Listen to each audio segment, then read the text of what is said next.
これは交流分析 TA ポッドキャストです。This is the Transactional Analysis podcast. Conversations on the theory, application, and spirit of TA. Co-hosted by Sarah Lowes and myself, Matt Taylor. Sponsored by the International Transactional Analysis Association and the European Association for Transactional Analysis. Japanese participants sometimes become very surprised when I start to make contracts. Some of them said that this is first time for me to do like this kind of mutual contract. And so I think in Japan, we need to learn about autonomy more than other countries' people think.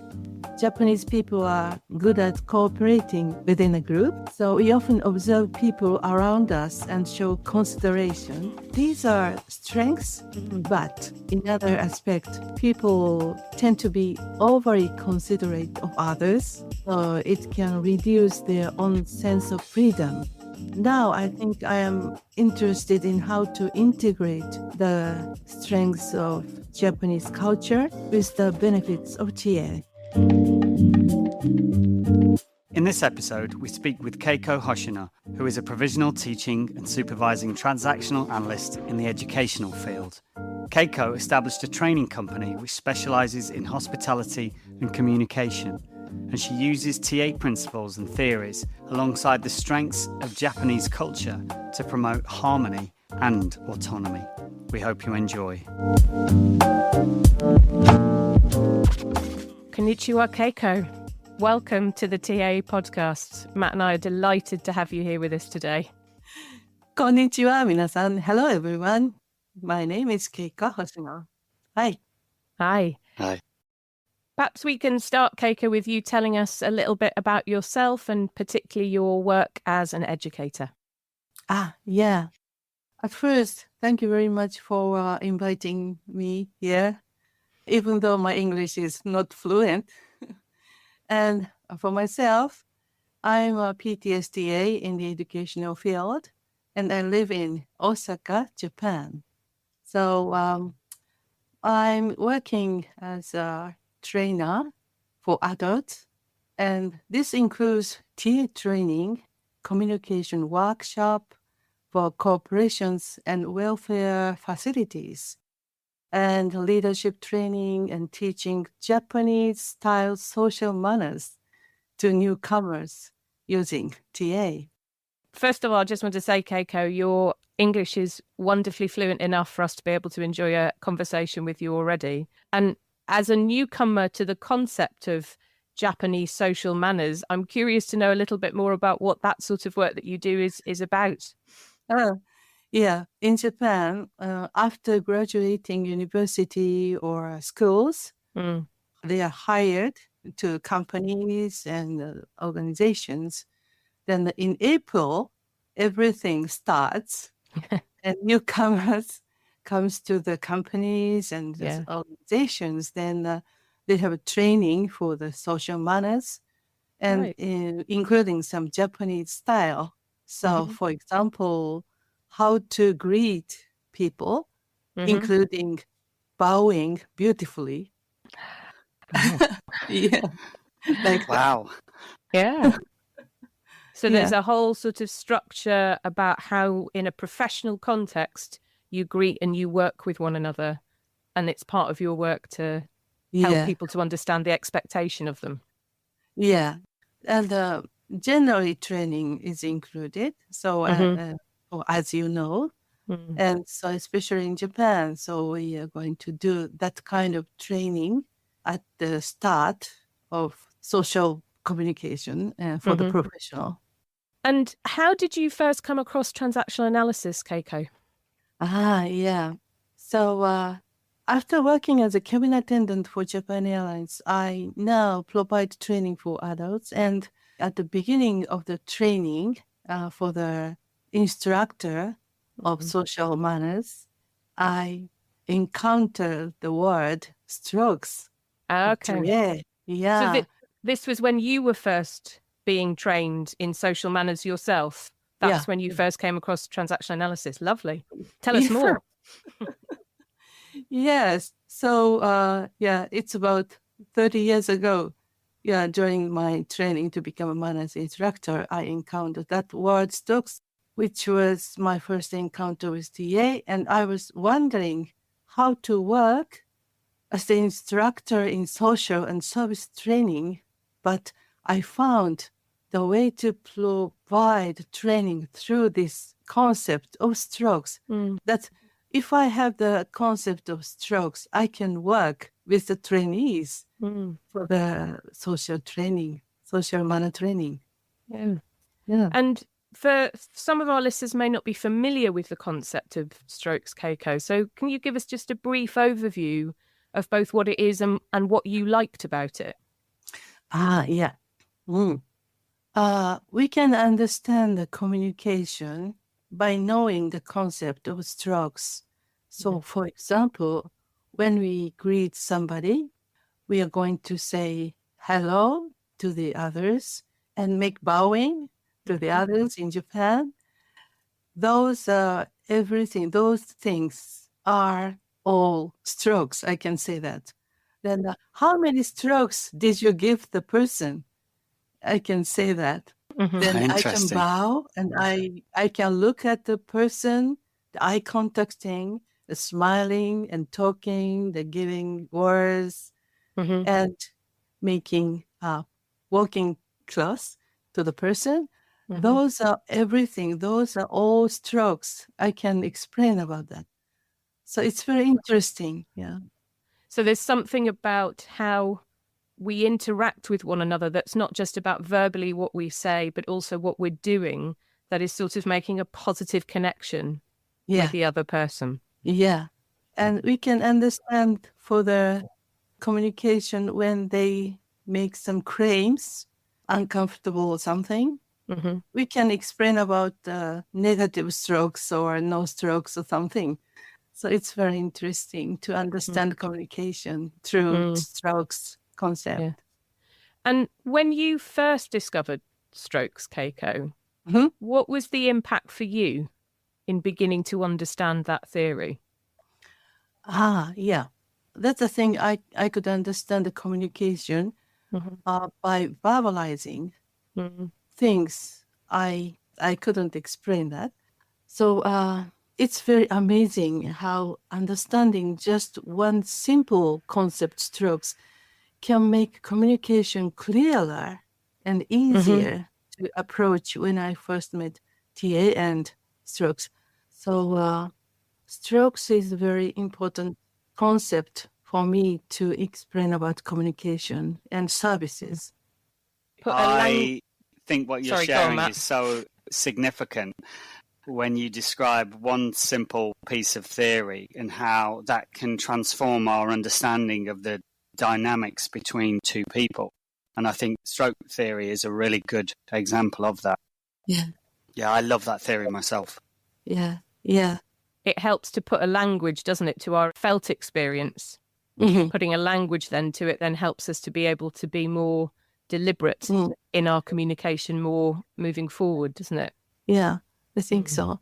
So TA is beautiful because we can verbalize and making pictures to explain our communication, so we can understand our communication through TA concepts and diagrams.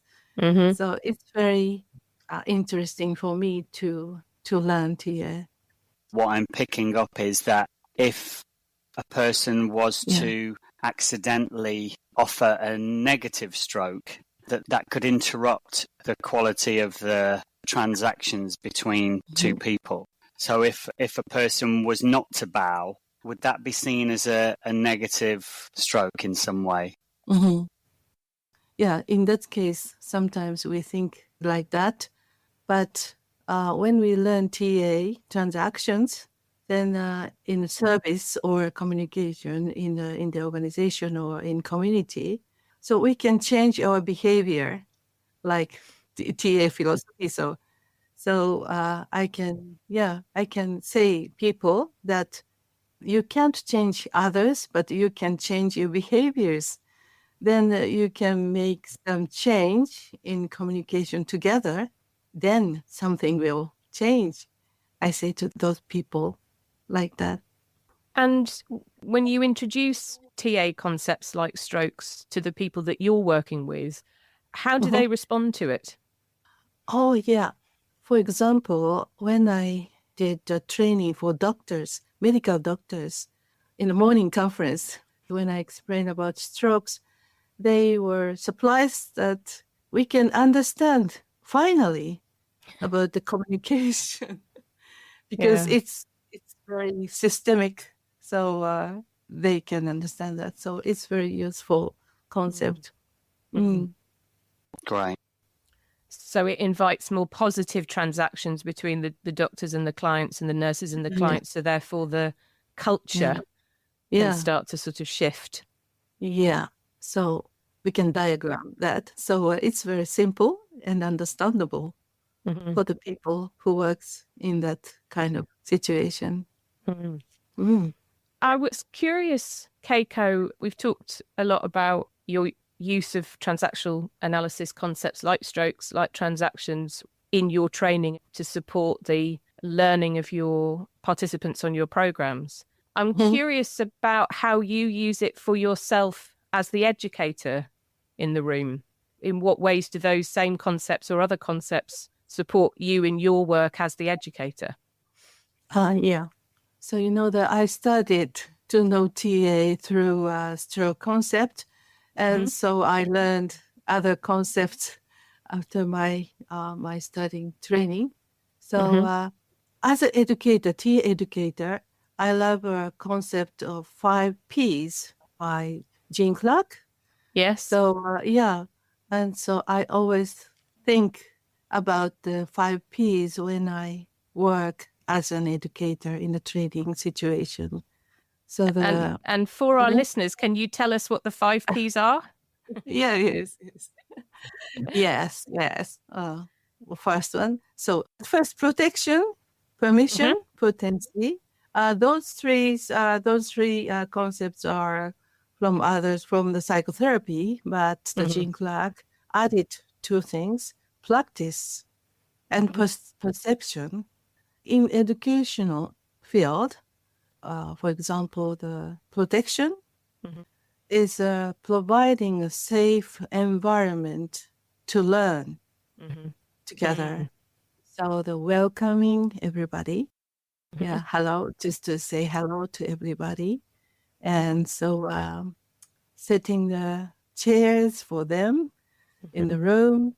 So everything for safety and the protection and permission. You can change and you can make questions in everything. Hmm. And potency. Oh, I would do a TA trainer for a professional.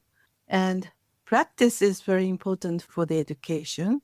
Hmm. Then I do the training using the not TA concept, but Kolb's learning cycle. Yeah.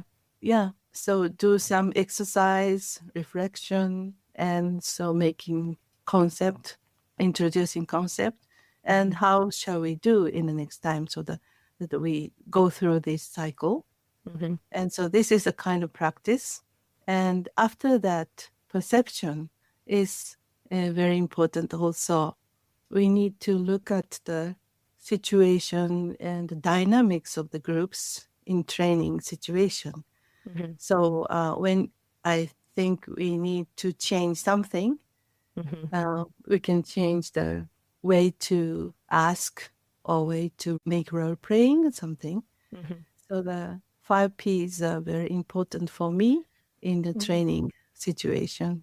It sounds to me, Keiko, like the practice, if I've understood you right, is about honouring your professional practice so Mhm, that you're bringing in concepts like Kolb's learning cycle, which is from outside of TA. You're bringing that in as an educator to mhm, also make sure that you are honouring your professional practice.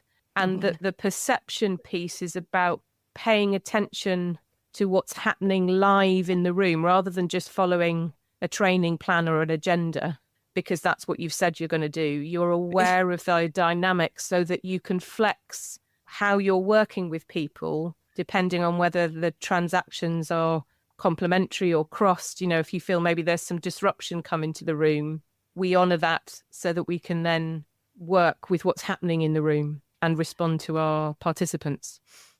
Yeah. Thank you for summarizing my explanation. Thank you so much. Yes, that's a thing. Yeah, that's it. Yeah. Sounds really potent. I've got a question, Keiko.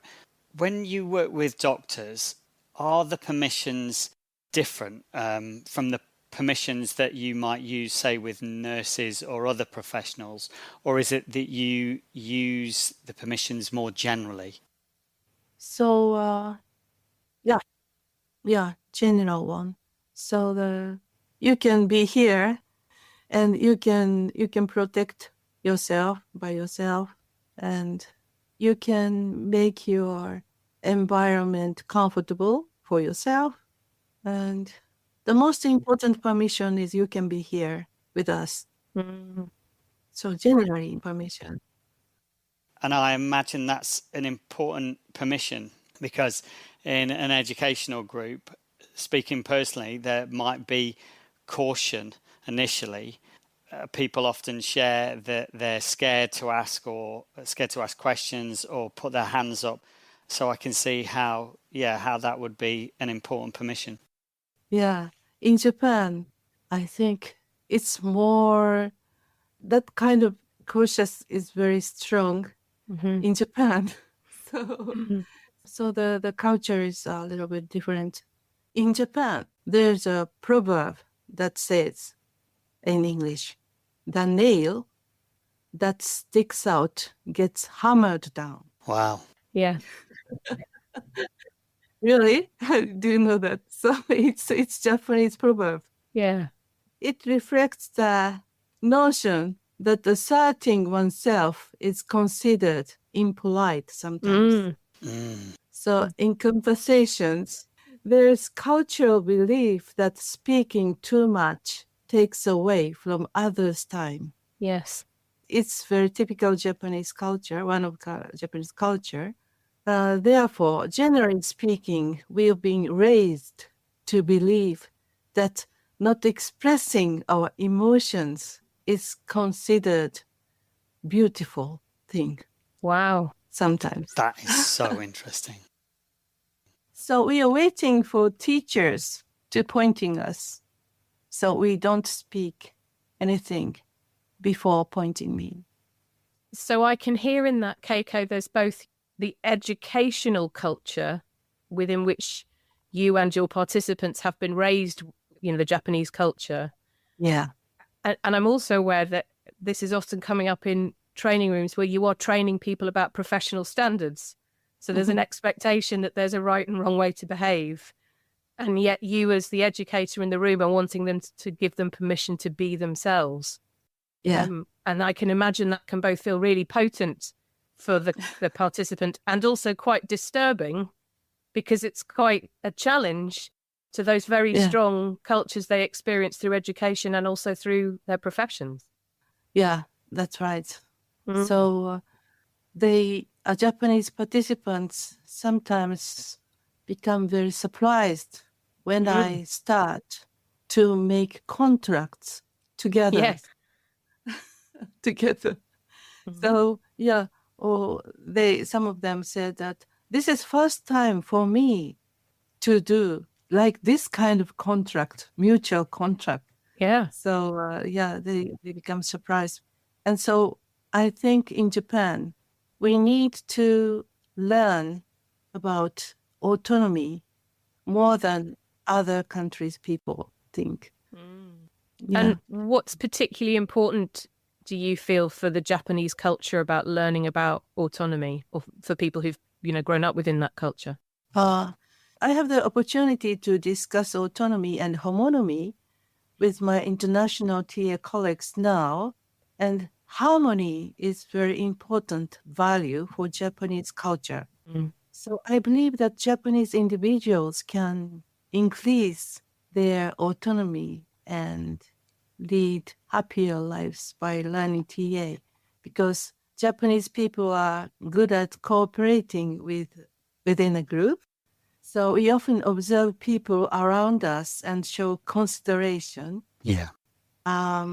These are strengths, but in other aspect, people tend to be overly considerate of others. So it can reduce their own sense of freedom. So now I think I am interested in how to integrate the strengths of Japanese culture with the benefits of TA. So, yeah, going back to the basic, I think it's very important to learn about autonomy for Japanese people, especially. So, do you find that your educational training is sometimes countercultural? And if so, does that ever cause problems or issues? I don't think so, because not problem, but it helps. The concept of autonomy helps people to be aware that they can be free, they can be themselves. So I want to introduce TA for other Japanese people who haven't learned yet. So, can I ask, is there a difference between the expectations of men and women around freedom of expression? Yeah. So yeah, I think so. The gender issues are still there in Japan, and the elder people, especially elder people in the organization, or because you know that Japan has very strong hierarchy. Yeah. So the bosses sometimes believes that the others must obey them, something. But I think not all of them, but some companies used the TA concept for employees training, because the communication would make the benefit to the companies well. So I think the history is changing. I think, and I hope. And I imagine the work that you're doing is supporting that change as well. Yeah, thank you. Yeah, I want to do that. Keiko, I'm also curious, talking about cultural change, or when sort of two different ways of being in terms of culture come into contact, what that can stimulate. I'm mindful that you are a member of the International Transactional Analysis Association, one of the sponsors of this podcast, and that you also sit on some Japanese transactional analysis associations. So you have a sense of the sort of different Western TA culture and also the Japanese TA culture.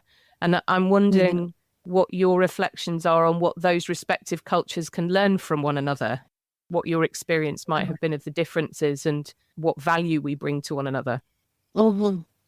Yes. So I'm a member of a Japanese domestic organization and also in ITM. So the difference is, in Japan, we learn classical TA mainly. So I didn't know the other concepts except classical ones.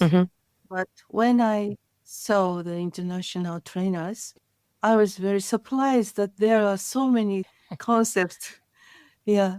It's like opening the window to the whole new world. So yeah, I decided to join the ITA member and CTA and PTSTA because I'd like to be a bridge between the Japan and other countries through TA. And I'd like to introduce of course, classical, but contemporary TAs for the Japanese people, because there's very few books of contemporary TA in Japanese language. And there's not so many places we can learn contemporary ones. And do you find that the fact that TA, including the TA journal, is written in English, proves to be an obstacle for Japanese transactional analysts? Yeah, the English is very big wall Mhm. for the Japanese people. And Japanese people can learn English in schools. So I think we can read English, but we can't speak so well. Mm. So there some kind of allergy for the English people have, I think. Analogy, a reaction, yeah. So I introduced the ITA journal, or the TA journal. I'd like to introduce, but other people sometimes often says that, oh, that's in English. So I'd like to introduce the summary of the concepts, and so connect them. Mhm. I'd like to connect them to the new concepts of Yeah. TA. It's very high wall for the Japanese people. English. There is Japanese domestic associations, some domestic association there, and the biggest one has 2,500 members Wonderful. in Japan, Mm. 2,500 members in Japan, but Mhm. the other association affiliating with ITA is 150 members. Right. So I think the population is over 33,000 in Japan. Mm. So there is much opportunity. Yeah, for further growth. And I can hear in what you said, Keiko, about there's, what you're bringing over that bridge to the Japanese TA community is the breadth of developments that have happened in transactional analysis and theories and ideas, since it was first being developed in the 60s, 50s and 60s. I'm curious what you bring over the bridge in the other direction in terms of what you think it's useful for those of us in Western culture to learn from and understand about the way that Japanese cultures use TA, or, what's the sort of reciprocal learning, if you like, coming in the other direction. So the concept of amae is not translated to English. Mhm. It's only Japanese. I think it's not easy to explain, but in other words, a kind of acceptance, not a symbiosis, but a kind of acceptance. So the concept of that kind of amae can contribute to the others. I think it's related to the homonymy, Mm. how to communicate in the group Right. or community to make peace. So is it sort of an acceptance of your place within the community, that you have a role to play, and also there's a community around you that's bigger than you, and playing your part in that community? Yeah, to live together. Nice. Together. Like it. I can hear both homonymy and also I'm okay, you're okay in that. Yeah, I think so. So I think Japanese people are good at team working, but not good at individual That's working. interesting. So the autonomy and homonymy, so we need to learn together. What I was hearing is that what you're bringing from Western culture over the bridge to Japanese culture are ideas around autonomy. And also there's an offer coming in the other direction from Japanese culture to Western culture around about how to exist in a more homonymous way as well, which sounds like a very beautiful exchange to me. Yeah, I agree with you. So that together, to meet together.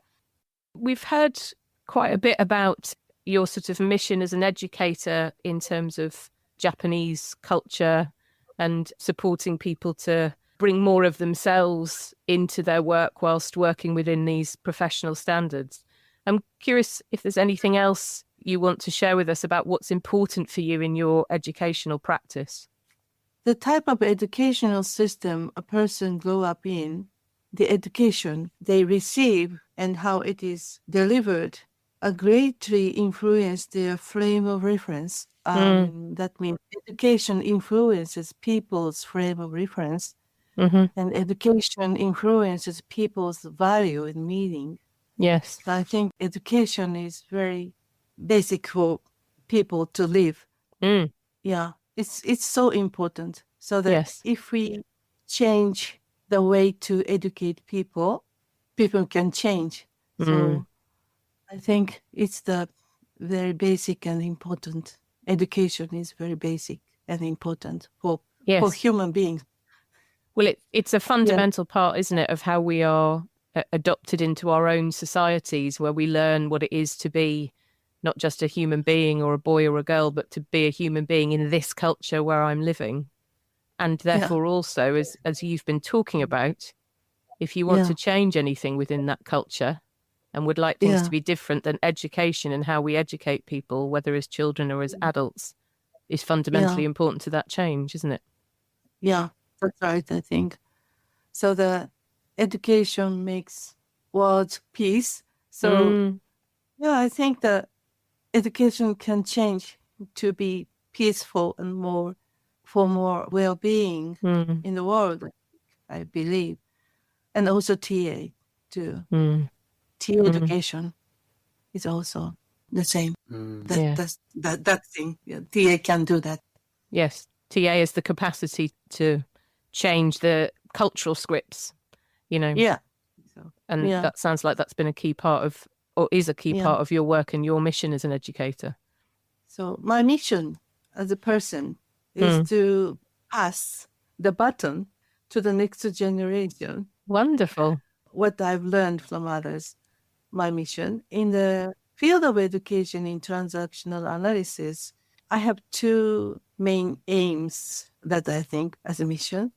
Firstly, I want to promote TA by introducing it to those who don't know TA and providing training opportunities, including contemporary TA who want to learn more about TA. And secondly, I aim to bridge the gap between TA in Japan and other countries.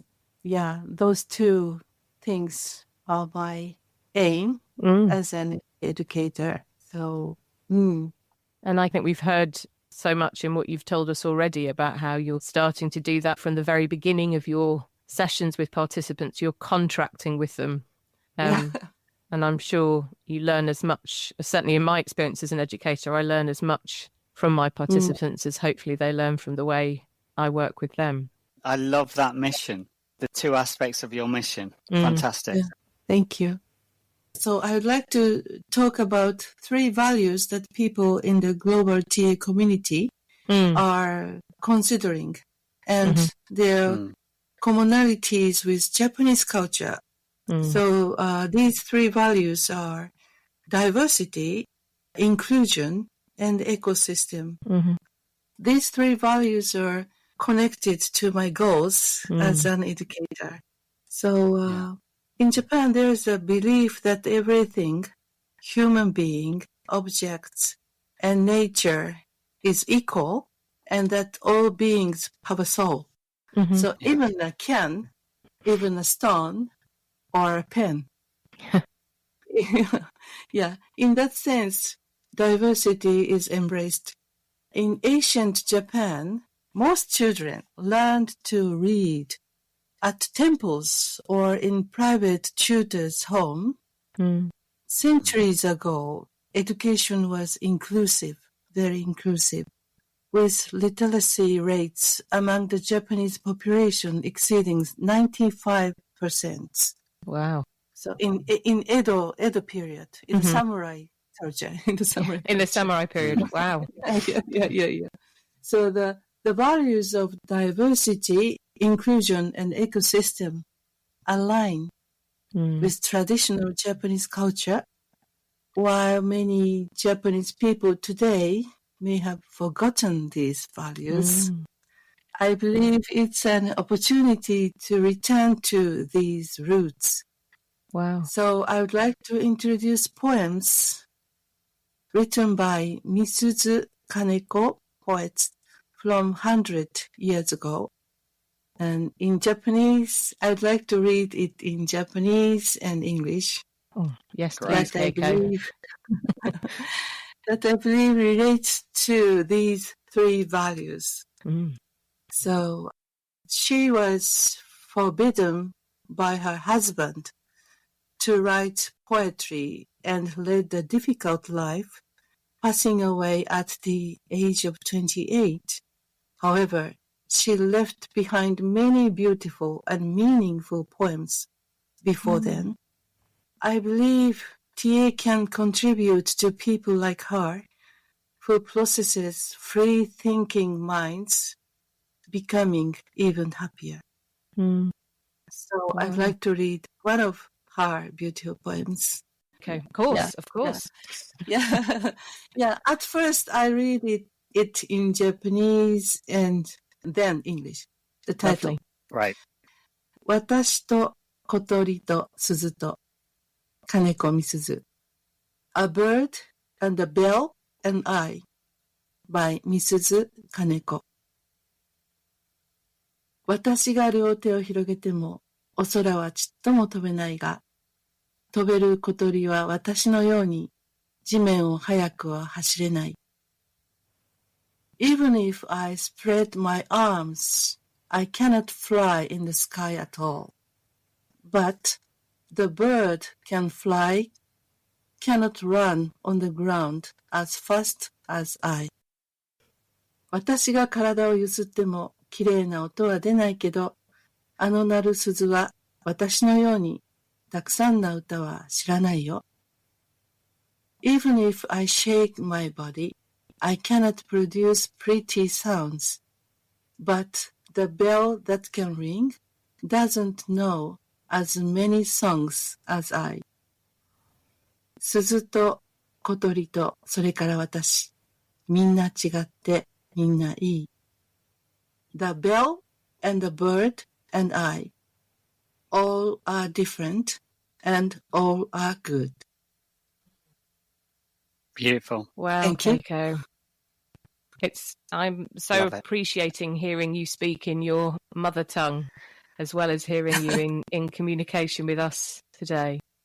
I mean, it's a beautiful poem to listen to, and I'm curious about what's really important to you about that poem and the message that it's offering from 100 years ago. Yeah. So, I found, this poem and other poems of Misuzu Kaneko are very philosophical. And so it related to diversity, inclusion, and ecosystem. So these three values are very related to her thinking, to her thoughts. So, I respect her very much. And 100 years ago, women's are not free, couldn't work like they want. So I like her poem very, very much. And so if I speak in Japanese, I can describe myself more than speaking in English. Yeah. But I'm very happy to be here, and so very happy to listening to me. And asking me, talking with me. Thank you. Well, and it sounds to me as well in what you've described of what's important about that in that poem for you goes back to what we were saying about homonymy earlier. That it's what she's inviting is a very homonymous way of being able to live and breathe and celebrate each other's differences, as well as accounting for what we bring and can contribute to the community. And sadly, Keiko, I could happily continue to converse with you in English and also listen to you talk in Japanese for a long time. And we need to sadly start to bring this conversation today to a conclusion. So what I wanted to invite each of us to do was to say in our mother tongues what we've appreciated about the conversation that we've had together today. So perhaps, Matt, if we start with you. Yeah. What I've learned today, more than any other podcast I think that I've been involved with, is how TA can be useful in cultures that have very different approaches to the way that we interact. So when you were talking about autonomy and and homonymy. And when you were speaking about strokes and how applicable strokes are in your education of manners and etiquette, and so unusual from a Western mindset, the importance and significance that some of the fundamental TA principles can be very potent, very powerful. So I think for me, I feel like the Western mindset, we often have an idea of the whole world is like it is in the West. And yet that's not anything like accurate.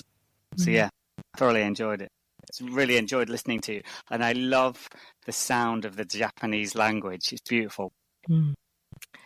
I think for me, what I've appreciated and what's really staying with me is the image of a bridge and the image of education and learning crossing that bridge in both directions. So both what you've been inviting into the Japanese culture, Keiko, around the breadth and development of TA models, and also what we can learn from the Japanese culture in the West, and that you are providing us with, particularly today, about the ideas and the metaphors and the understanding of what, true and potent homonymy can look like and feel like.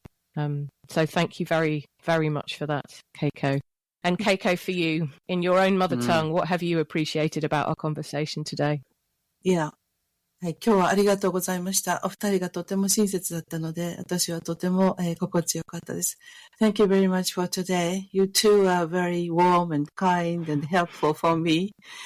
And so it was very comfortable for me to talk about my TA life. So I hope that many people can listen to this podcast, and many people who don't know TA yet can start to learn TA. Yeah. ありがとうございました。Thank you. Arigato, Keiko. Arigato. Thank you for your time. ありがとうございました。Thank you. As always, if you found anything in today's episode interesting, please feel free to reach out. You can visit our website, which has lots of information and resources, tapodcast.com. You can connect with us on all major platforms such as Instagram, Twitter, LinkedIn, and Facebook. And you can email us at info@tapodcast.com. If you aren't already, please follow us wherever you get your podcast from. And we would really appreciate a review on the platform you're listening on as well. It helps raise the profile of the podcast and TA. Thanks for listening.